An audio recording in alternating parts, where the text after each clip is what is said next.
gaay nañ sant Seex Saaliwu moom mi tax tey nu am xéewaloo gaay nañ sant Seex Saaliwu moom mi tax tey nu am xéewaloo gaay nañ sant Seex Saaliwu moom mi tax tey nu am xéewaloo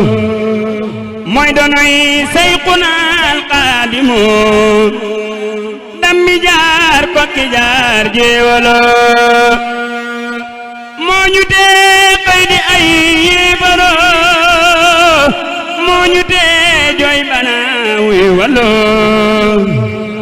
mësta mooy lii di yoon waw Xaadim mësta tooñ mësta juum fafala mooy qiyaasun lana qutbuna mooy mbégum gaay nan jébbaloo sant nañ sant nañ sant naa Saalix mel nii nga mel yombuloo sant nañ sant nañ sant naa Saalix mel nii nga mel yombuloo noppi geek maandu geek sàmm gi noppi ji teewula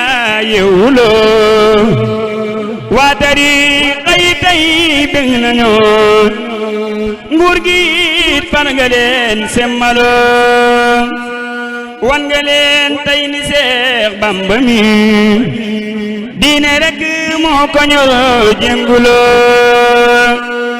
tarbiya ak jàngaleek yar ci diine yaa ko di gaay lan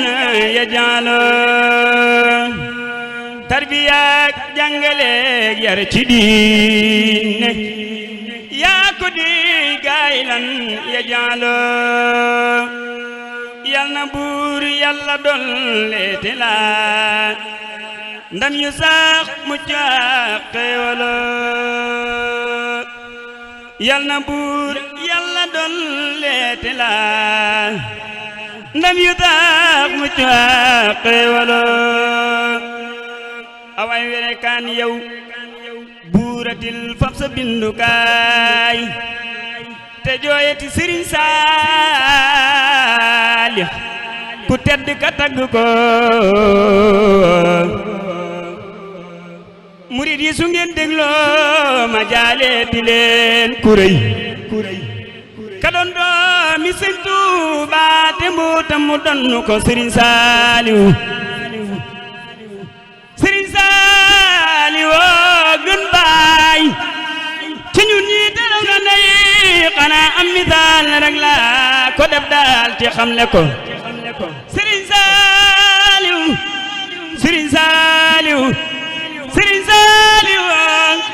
Sëriñ Saaliw raw baay ci ñun ñi daraw na ndey xanaa am misaal rek la ko def daal ci xamle ko li tax duñ la miis mooy waaju baax fu ma saa demee ba ñëpp ni wooy fu njëmbala yàgg wax ni ko Sëriñ Saaliw wooy ko fu ñëpp mel ni moom gannaawam amul moo kan mo joojale jàpp ko Sëriñ Saaliw wooy Sëriñ Saaliw wooy ko fu ñëpp mel ni moom gannaawam amul moo kan mo joojale jàpp ko